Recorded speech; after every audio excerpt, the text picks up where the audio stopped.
All right, let's see how this works. No, he's turning it into an NPC again. Yeah. Let's see how this works. What would you call it? Like vocalizing every like decision you make and stuff? Mm-hmm. Wonder if this car starts. Yeah. Mm-hmm. Yep, that's the good stuff. I wonder if this piece goes here. Wonder what that guy in the hoodie is doing across the street.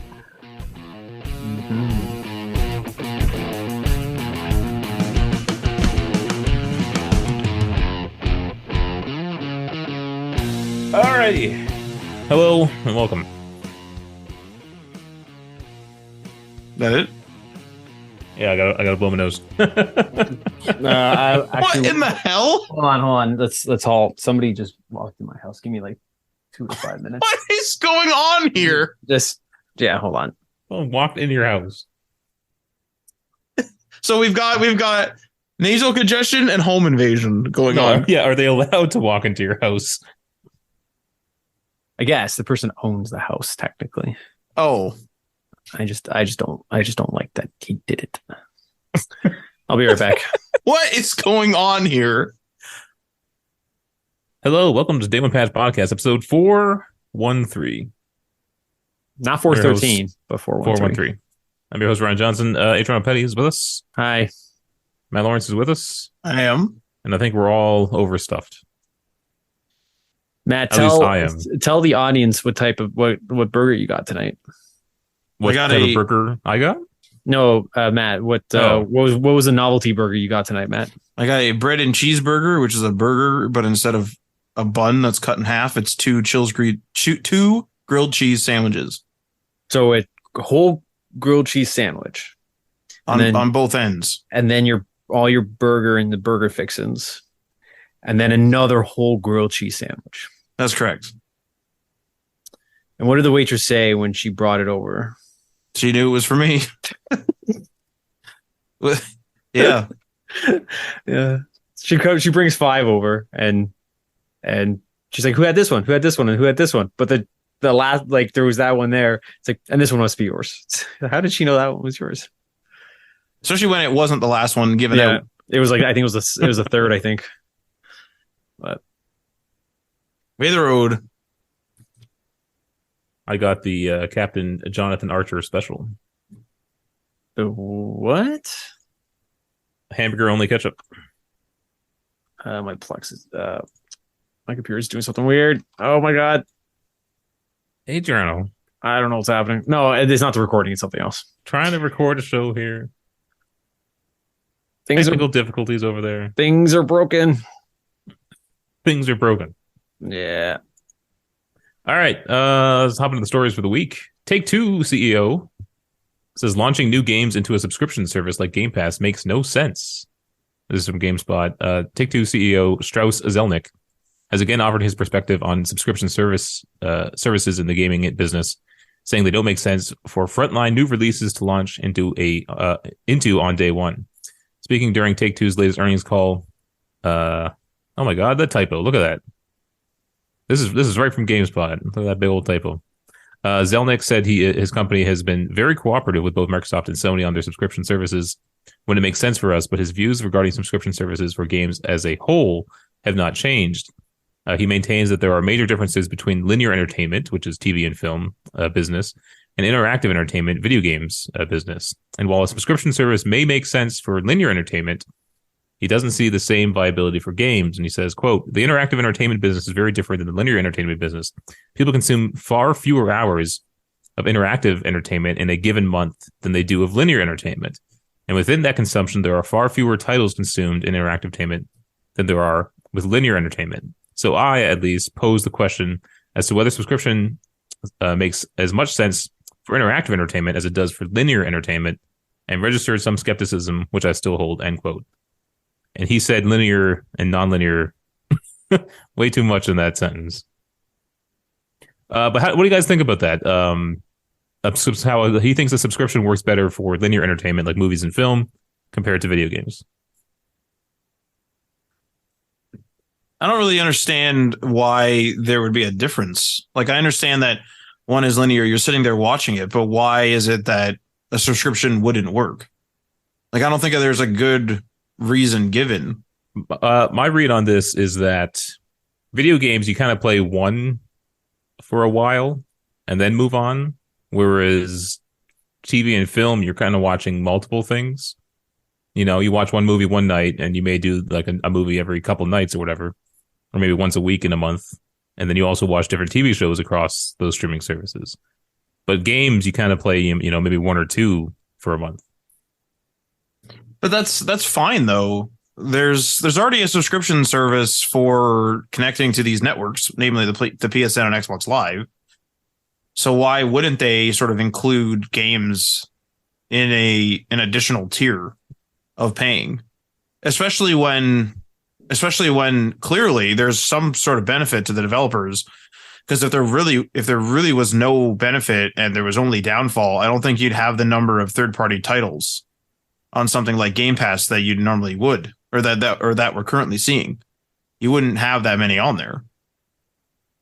So to me, it also depends on what type of gamer as well that you are. So some people will play games like Gang Beasts.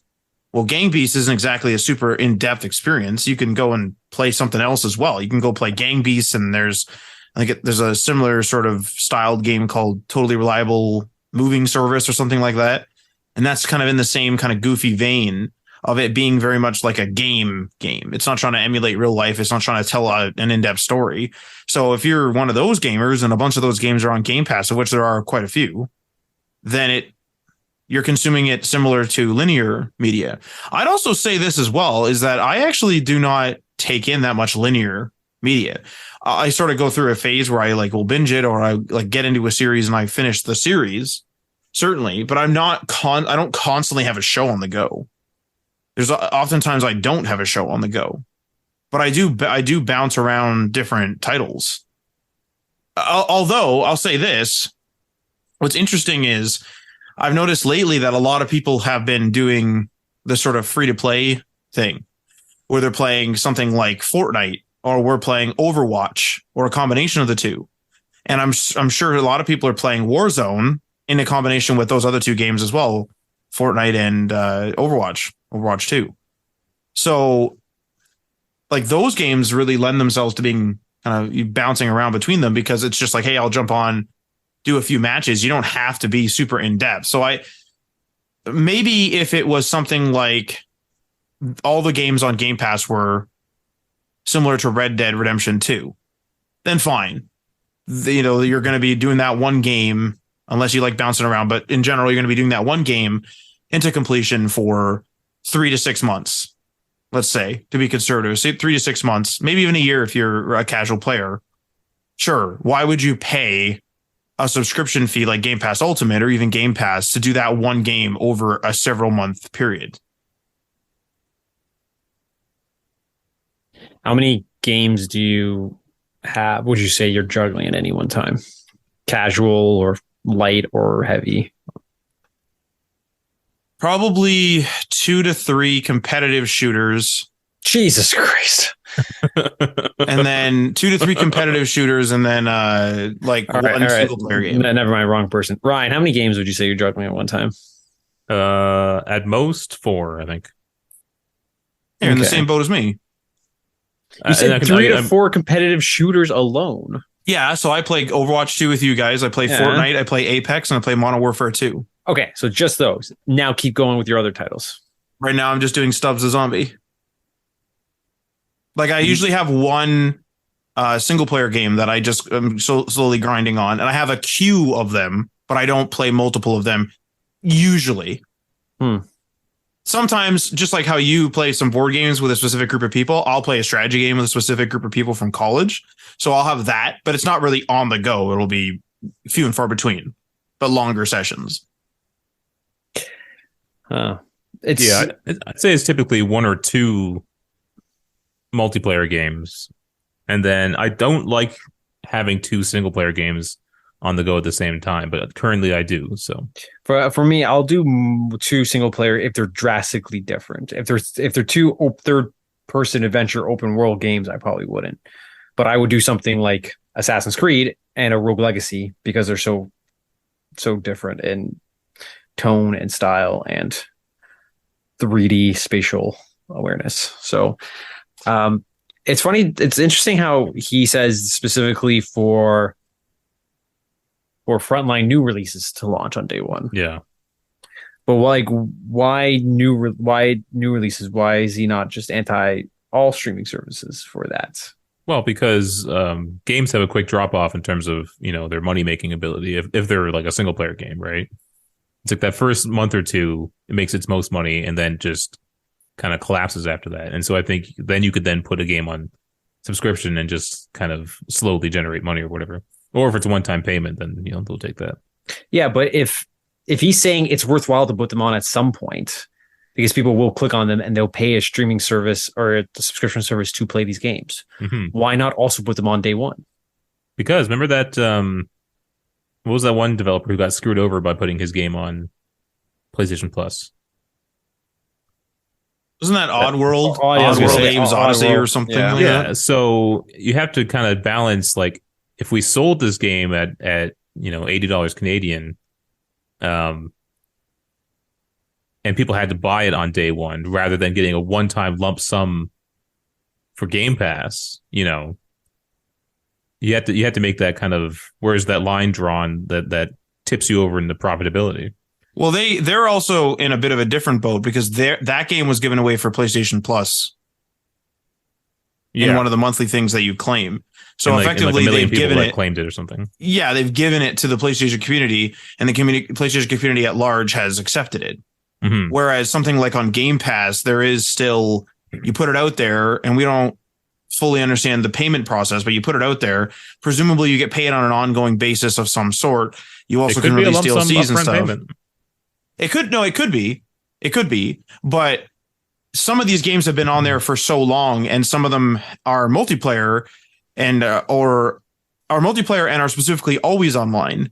So, and if they're a small dev, especially, they have to balance those hosting costs. So I would estimate, and it is just an estimate, that they are getting paid in some sort of ongoing basis, which is why they would keep it there. Mm-hmm. You know what would be interesting to see is if we did some sort of experiment, which I'm sure we won't do, but if we did some sort of experiment in which we track the games that are being added and leave more specifically, and we check to see whether their popularity has dropped off or not. If the popularity of a game has dropped off in the community at large, does it get removed from Game Pass, or does it sit there in the hopes of getting revenue? Especially if it's online only. I would estimate that if it's an online only game or online reliant, heavily reliant on the online and dedicated servers, that once the popularity drops off, they will actually take it off of Game Pass because it probably does not make sense to have those people playing. Maybe. I don't know. Mm-hmm. But it'd be an interesting experiment to run to see if that's true, or just see what the situation is. Right. My biggest concern still with the subscription model is just the devaluing of video games, because they are expensive, and so I understand that the subscription is like kind of a way for people to kind of get in, particularly with Xbox having day one launches. But games cost a lot of money to make, and I don't think, even though they make more money as a whole as an industry than Hollywood, I don't know if it has the same amount of people. I guess I'll give an example. So Black Panther just came out, right? I don't know how many millions will go and see Black Panther, but it's probably more than 10 million, which like a big AAA single player game would sell, right? So I think there's a bigger audience for movies. It's a lower barrier to entry. You sit down for 2 hours, you get a movie done.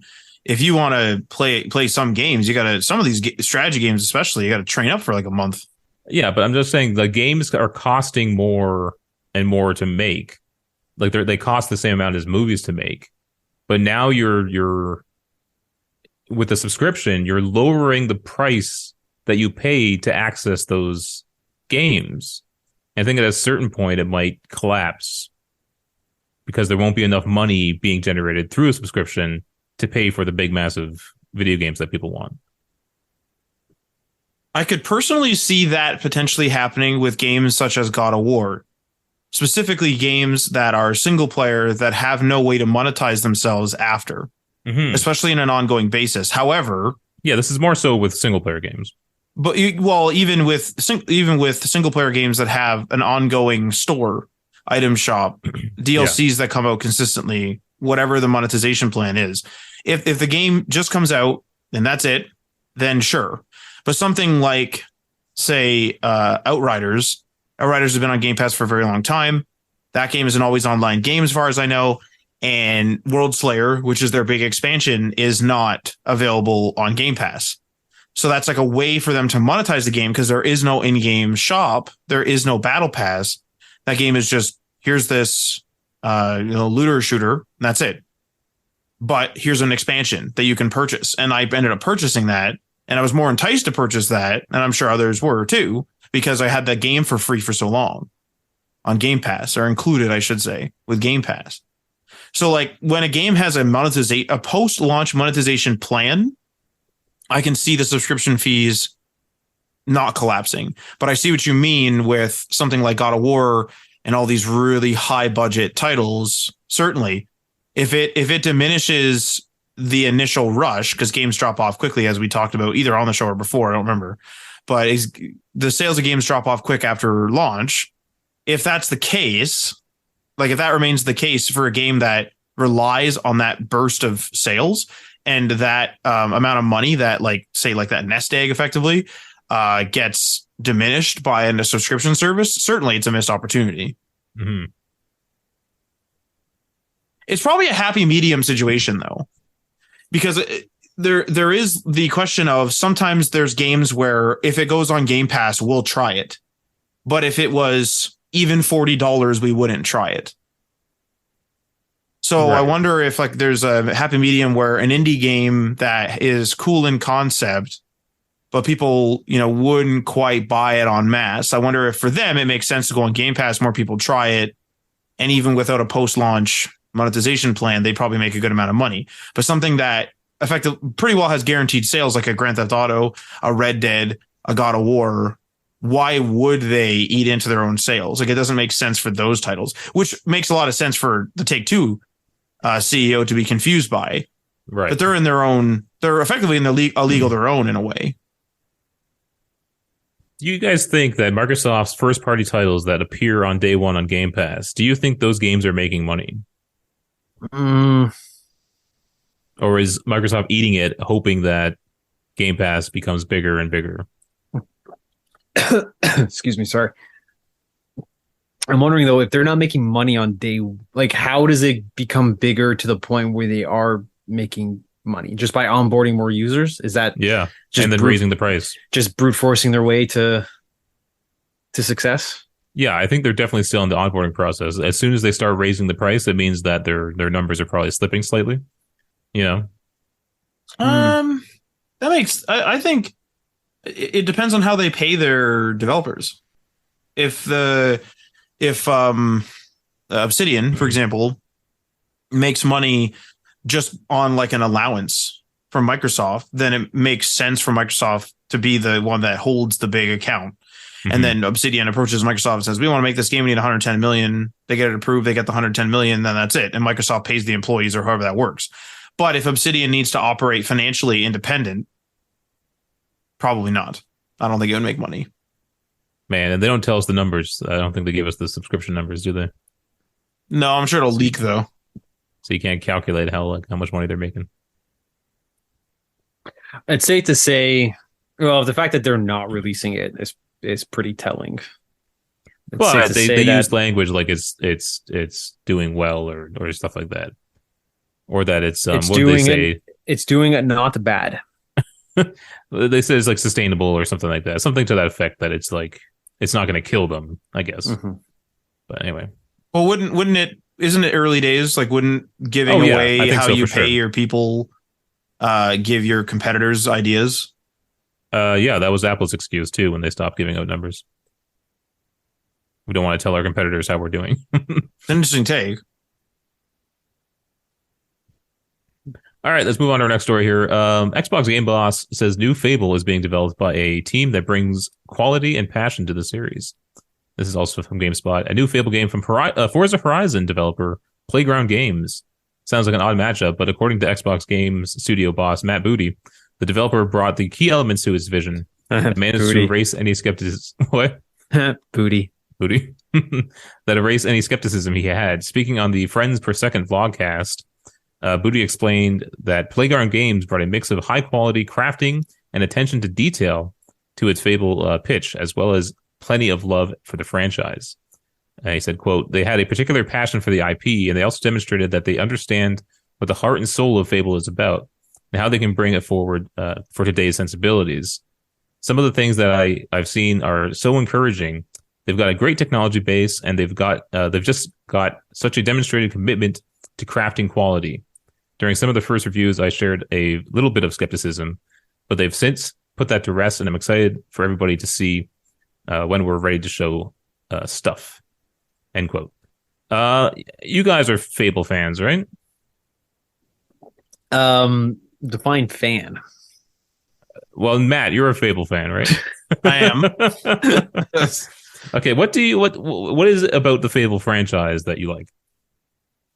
I like the concepts more than I like the gameplay, I'd say. So it's cool to have the world react to you. Like there's an example in Fable 2 where you can help. I'm doing this from memory, but you can help this person start up some sort of, I think it's an orchard, apple farm, and they like you help them out, and they're like, oh, thank you, whatever. You won't regret this. And then there's a time jump in the game, and you come back, and if you help them, it's a full orchard with a nice house and all that type of thing. But if you don't help them, there's just nothing there. So there's little things like that I really like. It's also quirky, and it's got some weird, like, oh, if you want people to like you, you could be evil, in which they don't like you, but if you just dance and you're a good dancer, they'll be like, oh, hooray, and they'll really like you. Like, it's just goofy and has weird mechanics. There's you can buy the shops and run them, very rudimentarily. Like, you're not actually running the shops, you're basically buying it and renting it out. Same with the homes. You can become like a real estate mogul. Fable's just fun. Like, it's just a really goofy RPG. And what are your thoughts on Fable, Adriano? I respect it from a distance. I have tried to get into it at least once, maybe twice. I remember buying the PC, might have been like the Games for Windows version of the first game. And I think something was happening I think that has like a weird custom save, a thing where you're saving your character and you're saving world progress. Like, there's two separate saves. Am I off on that, Matt? Oh, sorry, my mic was muted. Sorry, repeat your question. Did the first Fable game have something like where you saved your character and then there was a world state save, and they weren't necessarily always saved at the same time, or they weren't always? I do recall there was some weird saving mechanic in the first game. It's something like you go through a zone or something and then it saves. I do recall something like that.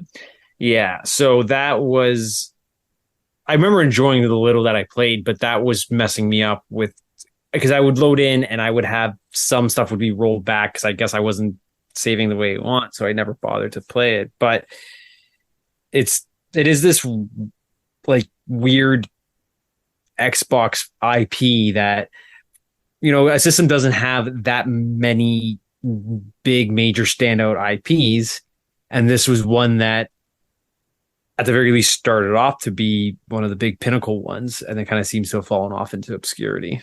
The third one hurt it. Bad. There's a lot of people that don't like the second one, but might have killed the franchise. It was if I remember correctly, it was too weird. Like, Fable's always kind of weird, but there was like this, and I know some people like this, but I really didn't like it. Whenever you couldn't go into your inventory properly. When you went into your inventory and you wanted to like equip new armor, and again, this is all from memory, it would open up almost like a castle room, and you would run around Oh, this yeah. room and you would like gather your armor and stuff like that. But it's like sometimes I just want to know, like, do I have an apple in my inventory? And it was just really weird like that. Fable 2 took some liberties with the RPG experience as well, which I actually liked. So in the first game, it's more traditional in which armor has, this armor is the best, or this armor is this armor is that. But in Fable 2, they decided to take that away, and armor and clothes have no value in the game. They're purely visual. So you can dress exactly how you want, and you level up statistics to make yourself tougher, have more health, that type of thing, which was awesome because then you could just dress however you wanted. You could just dress like one of the villagers if you wanted. You could dress as like some crazy, crazy knight with the best looking armor, stuff like that. You could just wear some rusty piece of crap if you wanted. You could just run around naked. It didn't matter. So like, I remember those things like in Fable 2 when that was announced, people were like, oh, this is stupid. I'm going to work all this time or like play all this time to get this armor and then it's going to suck. But then when I started playing, I was like, man, it's awesome. I can go to the store or, kill somebody, take their clothing, and I can just wear this with no repercussion in game. I've only played the third one. You've only played the third one. I tried. So when I first got my Xbox 360, I had been a PS3 person for forever. Finally got a 360, and I was like, oh, I'm going to play all the Xbox games I missed. And Fable was one of them, right? Fable was one of them. Yeah. And I just did not understand that first game at all. It was very bizarre. But for some reason, I don't know if I got the third one through like Xbox Live Gold or whatever. Check your spreadsheet. I don't have a spreadsheet, unfortunately. But I played it with you, Matt, I think, right? I do remember playing multiplayer with you at some point. Yeah. Yeah. And so that's the only kind of Fable I've fully experienced. It's not like that is a shame because, I mean, some people love that first one. I like the first one. I think the second one's like more fleshed out. I think the third one takes a major misstep. And I don't really know anyone. Actually, I don't know anyone that really likes that third one that has told me so anyway. The third one is a real big letdown, which is unfortunate.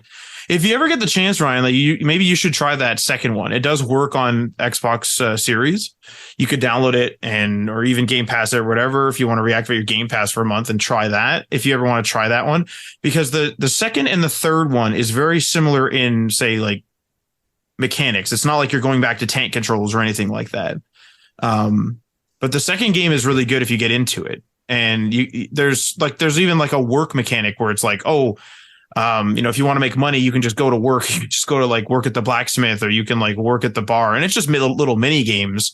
But that's just the goofiness and fun of Fable. Fable is not on PC Game Pass, but correct. Bug Fables is the Everlasting Sapling.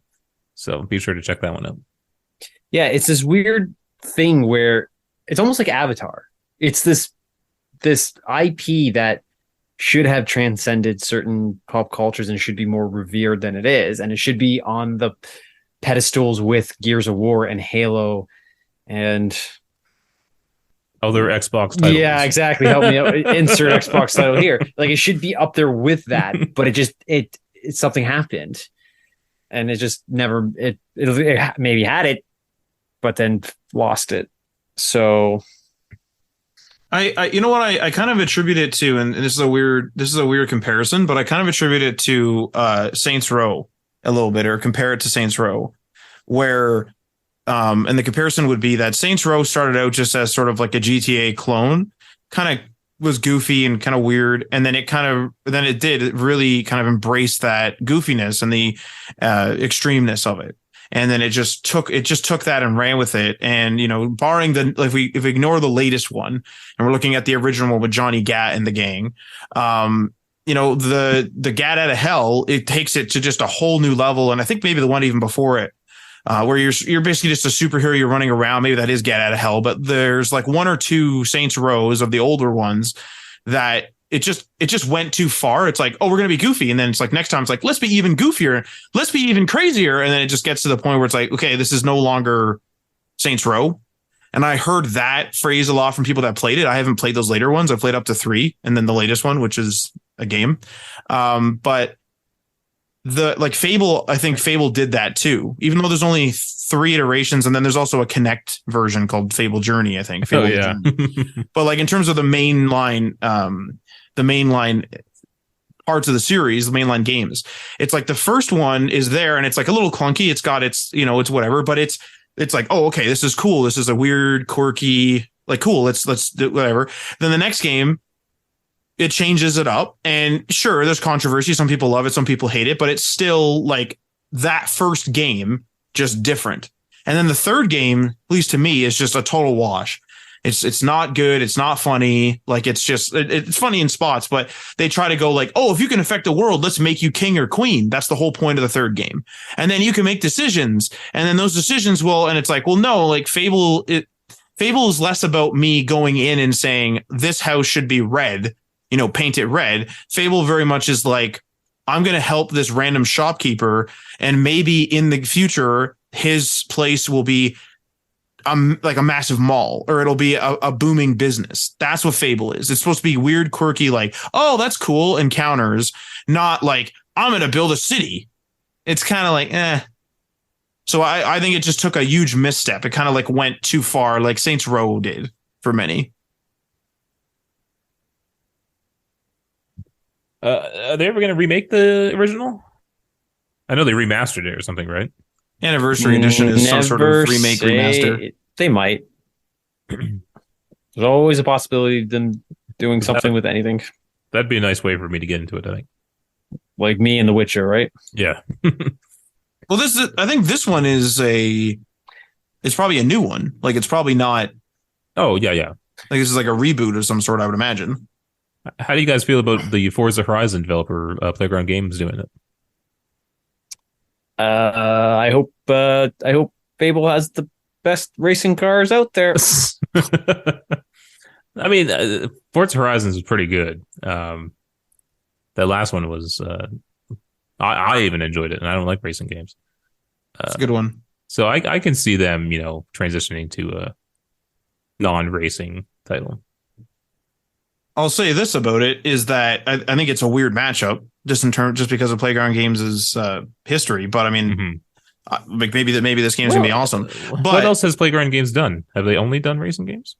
That's all that I know they've done. Maybe you could check that. But I'm on it. The thing I was gonna say is that Fable was kind of always notoriously a small world. It was like little zones. It would load a zone, then load an interior, then load another zone. It wasn't like this huge sprawling RPG. And then, dare I say, Fable Journey, you're riding around on this sort of stagecoach with the Kinect controls, which whatever. But what I was going to say is maybe because Playground Games makes these huge, vast worlds in Forza, maybe we're going to get a huge world in Fable, and we're actually going to be able to ride around on stagecoaches and such. Similar to Fable the Journey, but without the Kinect, obviously. They've only done Forza Horizon. That's interesting. Yeah, that is a weird matchup then. Maybe, but it'd be awesome if they did it. If they made this huge open world Fable, like, I'd totally be there for it. Mm-hmm. All right, let's move on to our final story for the week. Remedy announces Control 2 for PlayStation 5, Xbox Series, and PC. This is yeah. Remedy Entertainment has confirmed that Control 2 is in development for PlayStation 5, Xbox Series X and S, and PC. Revealed in a blog post, Remedy and 505 Games are co-developing and co-publishing the sequel, which was previously known as Codename Heron, and thought to be a spin-off rather than a second mainline game. With Control 2, we'll take another leap into the unknown, said game director Mikhail Kasurinen on Remedy's website. It'll be an unexpected journey. It'll take a while, but to put it mildly, this is the most exciting project I've ever worked on. It's still early days, but it'll be worth the wait. Now, Matt, I thought when you were playing Control, you liked it, but then I feel like afterwards you didn't like it. Yeah, I'd say that. I'd say that's true. So what happened there? I would say the beginning of the game, it has that sort of wonder effect where it's like, wow, this is weird and quirky and like, what is going on here? And I was really intrigued by the environment and the cutscenes and not knowing what was going on. But once I got into the gameplay loop, it just became, okay, fight these weird alien things. And I kind of thought that the game to me fell apart at that point. I felt like the shooter mechanics were just very standard and kind of cheap. I didn't think that the targeting was particularly interesting or anything like that. Like, it wasn't like the combat was particularly smooth. It was just very much like, here's an action third person shooter game in a weird universe that stopped effectively surprising me. Like, my favorite parts, even during the time in which I was kind of done with it, but just trying to finish it off. My favorite parts were going to that weird motel thing. Like, all the weird stuff in the environment I really liked. But then I tried, I think it's the DLC, in which you go underground into some mine looking thing. And it's just the same corridors, and I'm just running around back down there, and I'm just like, man, I don't care. You know, it's not interesting. It's not super like, oh no, like, what's around these corners? It just didn't feel all that great. And I wasn't there for the gameplay loop, and it fell apart for me. And Adriano, did you ever actually finish it? No. So I was really into it. I really like it, and I do want to go back and start it again. I'd probably start it on PC instead of PlayStation. But the reason why I stopped was I was in the middle of a move, so I was moving from one place to another, and then I kind of just I packed up my console and it sat in a box for about a month. And then when it did come out, I just never really launched it again. So now that I'm not moving anywhere anytime soon, so this might be. I've been trying to figure out what AAA title I want to play because I don't have anything on the go right now. So maybe that'll be it. Maybe I should reinstall that. Yeah, because there is the second Alan Wake coming out, and there seems to be this Remedy gaming universe that they're really pushing. Minus what's the other one? Max Payne doesn't seem to be included, but it I'm excited. Wait, do they own Max Payne still? No, they don't own it right now. That's why they're not including it in their is it Take-Two that now owns it? Let's take a look. I know I think it's Rockstar or Take-Two or something. Yeah, Rockstar made the third one, right? Yeah, I was gonna say I'm pretty sure Rockstar was involved in one of them. Maybe Take-Two or 2K. I can't remember which is which. Let's take a look here. This might be a good game for you to get into, Adriano, because it isn't all that long either. What? You're not Control? Control, yeah. So you're not committing 1,000 hours. Oh, I don't need to be convinced. I do want to play it, and I have started it. I will. It was literally just a circumstance of me packing up my console and being distracted with a move that stopped me. Yeah, it's nothing against the game. It was. Well, I just more so mean it'd be a good AAA game to get you back into doing AAA games again, if you're looking for that. Yeah, I was trying to. I open up my spreadsheet and then get overwhelmed and I close it. I really enjoyed the first Control because I also just liked the setting. I've always kind of been a fan of, government, secret projects or secret government organizations, doing creepy stuff in behind closed doors and whatnot. And this is kind of that to the max. And it's got that whole kind of government mid-century look to the building and everything. Mm-hmm. So I love the whole aesthetic of it. And the creepiness is cool too. That guy who has to stare at the fridge, I love that whole concept. I keep hearing about that, but I didn't come across it in my playthrough. Yeah, it aesthetically has that Mad Men feel, but it's a mix of X-Files and Fringe, and yeah, that's another thing. Yeah, I'm a big fan of Fringe, and so it has that definitely has that vibe. Mm-hmm. That no, they really hit it on the they hit was it on that hit the head on the head. Yeah, that's the one with that one. I'm excited for a second one. So Max Payne was developed by Remedy Entertainment. It was published by Gathering of Developers, whose parent company is Take-Two. What about Max Payne 3? Max Payne 2 is Remedy, and publisher was Rockstar, whose parent company is. And then Max Payne 3 is Rockstar Studios and Rockstar Games. So there's been a little bit of a shift from one to the other. Fascinating. Yeah. I'm pretty sure the original Mafia was made by Gathering of Developers.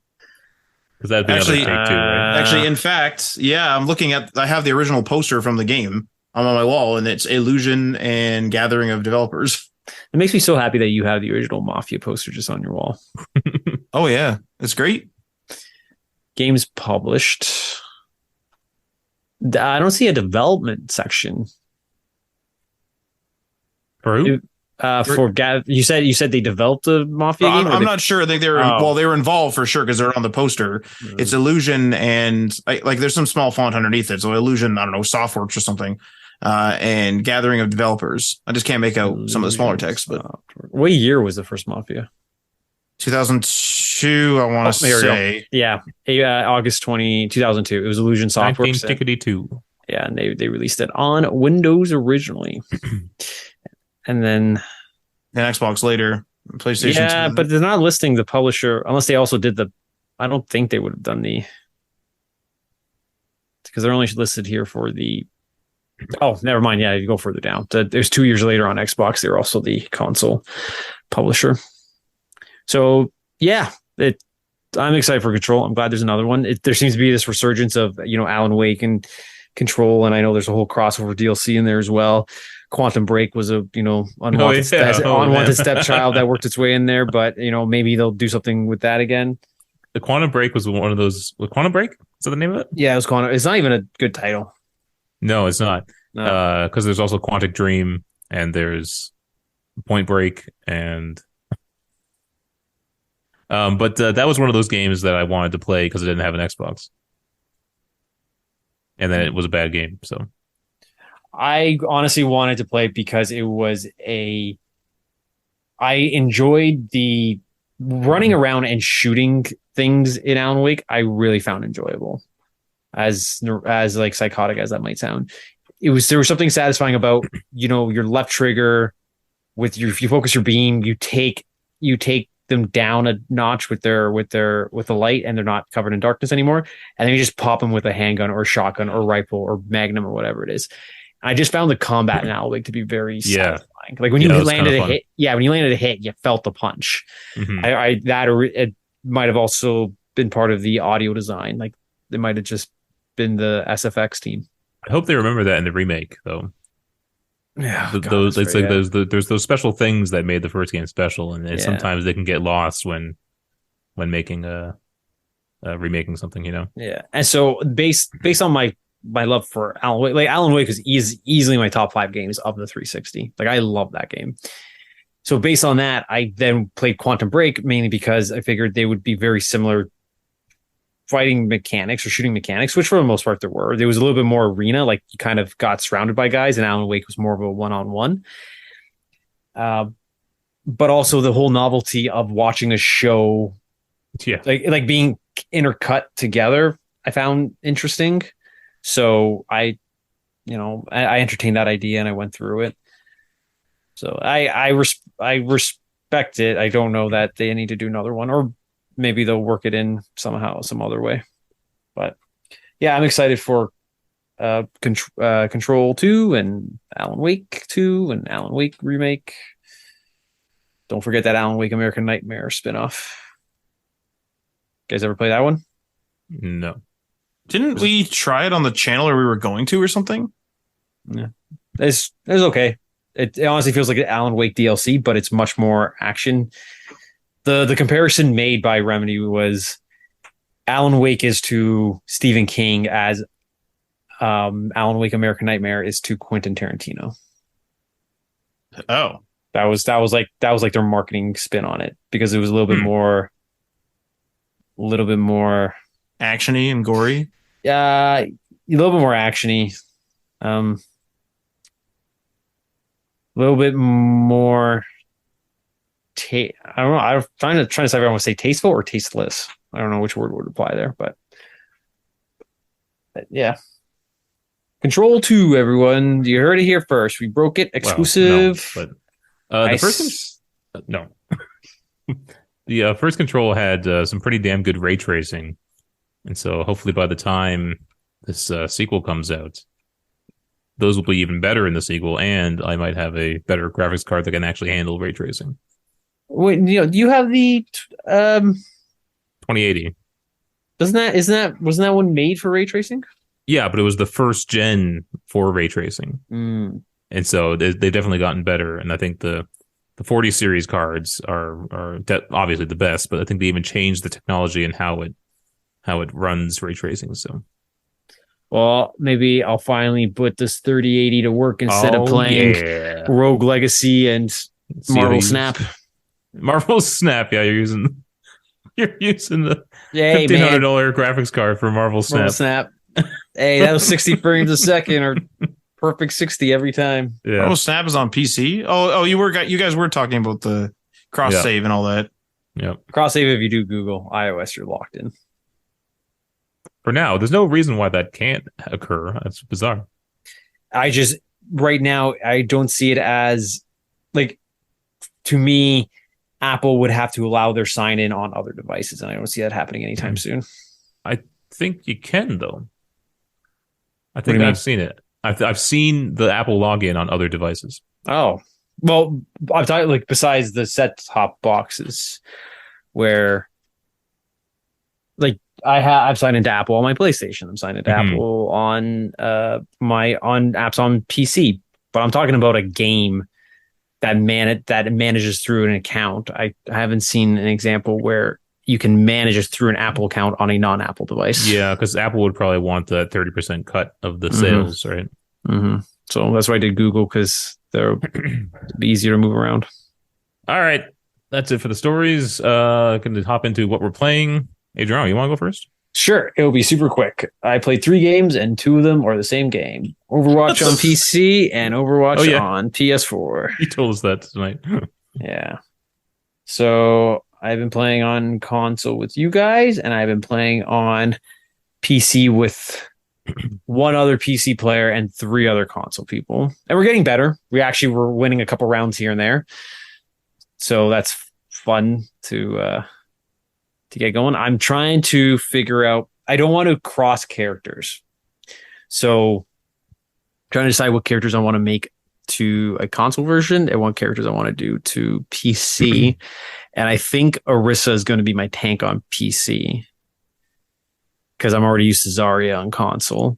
And then for Assault, I'm leaning towards Junkrat, but I'm also trying to play Sojourn on PC. So, because I haven't quite figured it out. I've tried her on both. I'm trying to figure out her style and her play. But I think I'm going to try to use her on PC, because I mainly use Ashe on console now. And also Bastion. I might actually also, I've been trying Bastion a lot on Bastion's a bastard nowadays. God damn. Yeah, on it's really messing me up with the characters who are drastically different. So Orisa and Bastion are 2 completely reworked characters. They're very different from their Overwatch counterparts. So other than that, I have been playing. You might have heard this little small company. They make comics here and there called Marvel. They have this game called Snap, and it's consuming my life. So that's good. Yeah, we all need one of those.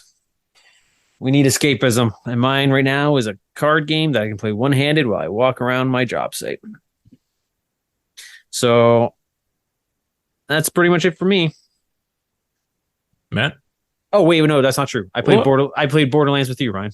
Holy crap, we did. We got a bunch of side quests done, and the list did not look shorter when we finished. Nope. And if you want, we can schedule some I have a long weekend this weekend. I'm not going to work on Monday. So if you want to schedule some Borderlands time sometime, let me know. What are you guys? Where are you guys at in Borderlands 3? We don't disclose numbers because we don't want our competitors to know. I'm going to tell you that you're below 25%. Oh no, the main game? No. We finished the main game. Yeah, we did that. We're just doing the DLC and side quests. Yeah, the DLC and then the side quest for the main game. Wait, is this the same game's DLC, I guess, that you've been doing for like 2 years? Maybe. I remember having this conversation don't say about 2 years like that. I mean, 2 years. It was a pandemic. We didn't have time. I didn't. Yeah, you didn't have time. We were filling up sandbags. It was just more time than ever. Yeah, you didn't have time. Yeah. Yeah, Adriano was busy. Yeah. No, Don't care. Don't care. Matt, I'm not kidding. It's maybe a 2.5 hour play session once every 3 months. That's How long is DLC? Borderlands DLCs are long, and there's a lot of them. Every game has at least a season or 2 seasons, and then there's 4 DLC packs per season. So Borderlands they pack on the missions. There's a lot. All right. Yeah, they're not. It's not quick to go through. So it's a tall drink of water, but it also doesn't help that Ryan and I are just taking sips and putting it away for months at a time. I think it's I want to play it, but I don't have a strong motivation to play it. All right, then I'm going to send you a calendar invite. So then you have to put it in your calendar. We'll play. What is your amount of hours left you estimate? Oh fuck, I don't know, man. It's hard to tell, man. Yeah, that's an impossible question. All right, you got another 30 hours left. Is my assumption. Honestly, I wouldn't be surprised if that was the case. Woo-wee. Yeah, you're probably right. It's probably at least another 30 hours. That's a tall glass of water. Yep. For the next 5 years. Yep. But Ryan, I'm giving Ryan an out. He can say stop at any time. Yeah, he can have an out. Matt, what are you playing? I think I already mentioned before that I completed / platinumed Prototype 2. So that's moved on from that on the single player front, and I moved on to another old game. I think it's actually older. Stubbs the Zombie. There's a longer title. It's like Stubbs the Zombie in something. I don't know. It's the HDified HD remake, not a remake, whatever it is, re-release, I suppose, for all the modern consoles, including Switch. And I've been playing that. That game is fucking old, and it did not age well. The levels are massive levels. You'll be walking down a sidewalk, and could fit like 10 damn NPCs across it. Maybe not that extreme, but it's pretty damn big. For no real reason. The level, like, they're not very populated levels, and the combat is very samey.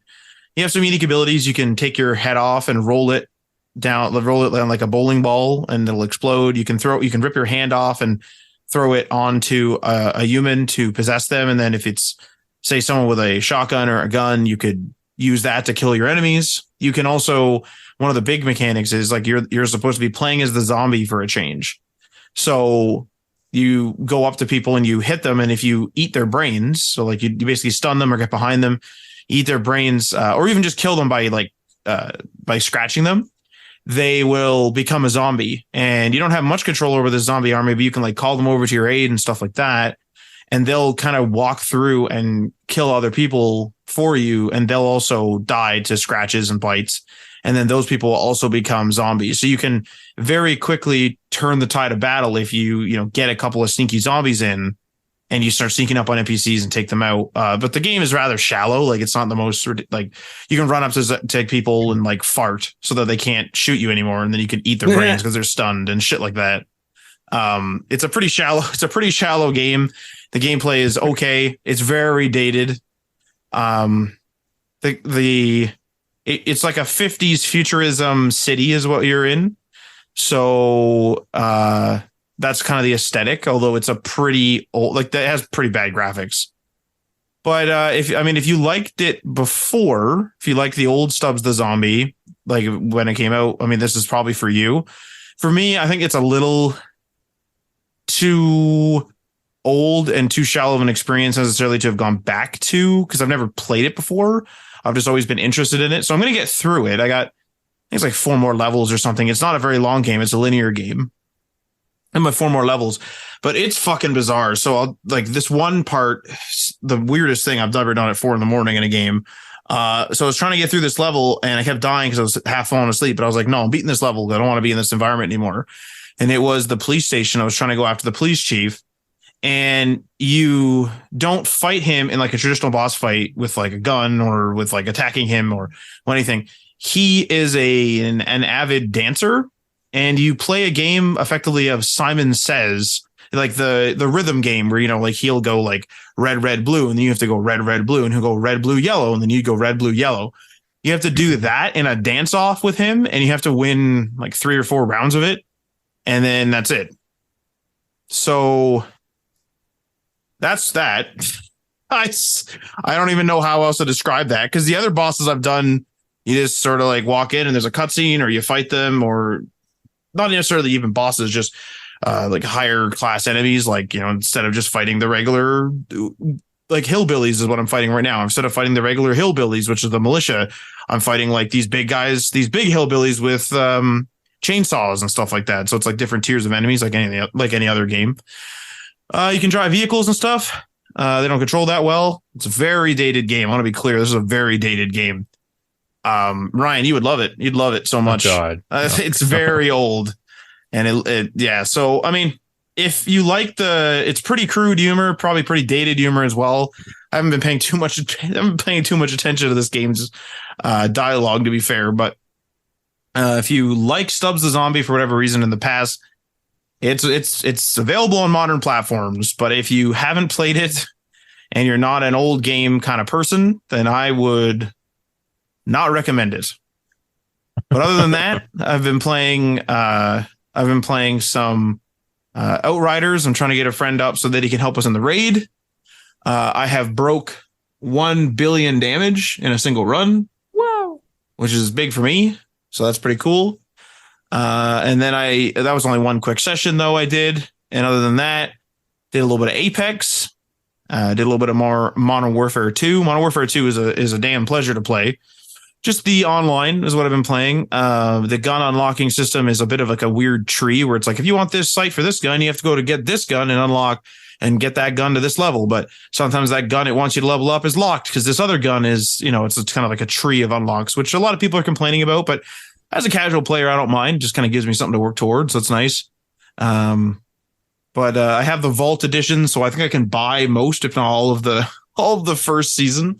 So I might do that just to sort of get some skins, because I didn't have any skins in the most recent Modern Warfare before. I didn't really participate in the seasons. So I'll probably just do that or something similar and then get some skins for my profile, because I don't really care what it look like in COD, to be totally honest, all that much. But that's been Call of Duty. Other than that, a little bit of Overwatch 2 and a little bit of PGA 2K21 still. Oh my God. Or maybe it's 2K19. I don't remember. I think it's 2K21 is the one they gave us on PlayStation Plus. But yeah, we've been doing all that, and that's been my week. As for me, Cyberpunk 2077, I got to the point where it tells you this is the point of no return. Finish up any stuff you want to do. Otherwise, you have to play like a big long section before you can go run and do other side quests and stuff. So I'm just kind of cleaning up as much as I can before I decide I just want to get this game out of the way. Great game though. Holy crap. It's kind of a shame of the original launch it had. But yeah, you guys should definitely give it a shot at some point. Adriano in another like 10 years. It's a long one though, isn't it? Bitch, please, No. it'll be 50. It's not very long actually. If you just don't care about the side quests, or not even like you don't even have to like not care about them. If you just do like a handful of them and the main story, the main story isn't long at all. You can get through there pretty quickly. Interesting. Yeah. So it is truly a game where you can spend as much time as you want playing it. Unlike Assassin's Creed, which they said was a game like that. But Matt, you clearly had to level up and grind a bit just Holy Christ, that was to get to the next story mission. That was a damn journey. Although, didn't they say that after Odyssey came out? But I think they were talking in reference to Odyssey. Well, I'll tell you one thing. Maybe I'm a bad gamer then, but holy Christ, did I get my ass kicked? Yeah. And then Overwatch 2, Fortnite, and God of War Ragnarok. I played like the first hour of that, and I can't wait to get back to it. It was pretty great. So it's exciting. Are you gonna finish Cyberpunk before you like continue God of War then? I don't know. I'll see what I do this weekend, I guess. Maybe play Borderlands on Sunday. So that'll eat a big chunk of time. So it's only Borderlands this weekend. Screw those other games. Uninstall those other two. Yeah, so that's it for me, and that's it for the show. You can catch us on twitch.tv/DamonPatchMedia Wednesdays, closer to 9-ish, We tried playing, or at least Matt played, Two Worlds.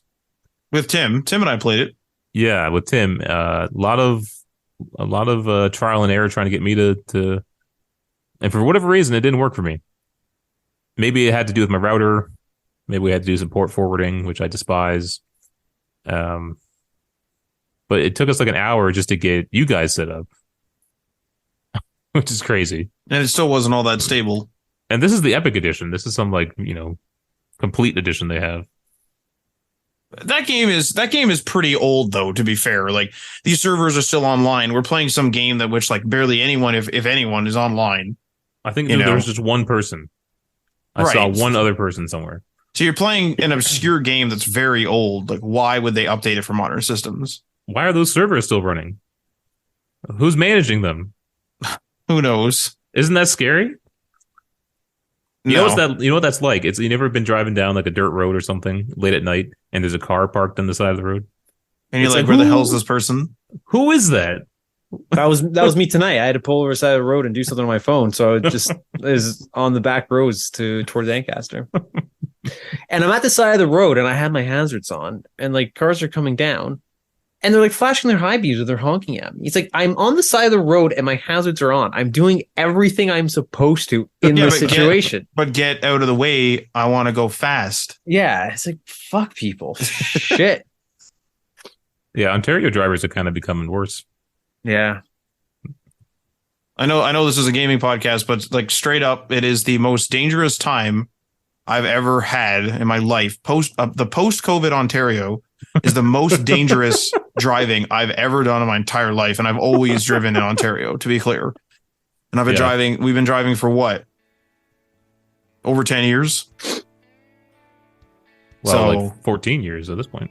Yeah, like over 10 years of driving. And this is easily the most dangerous time period, especially on the highways. Wild. All right, so yeah, check us out on the stream, and we'll see you guys next time. Peace.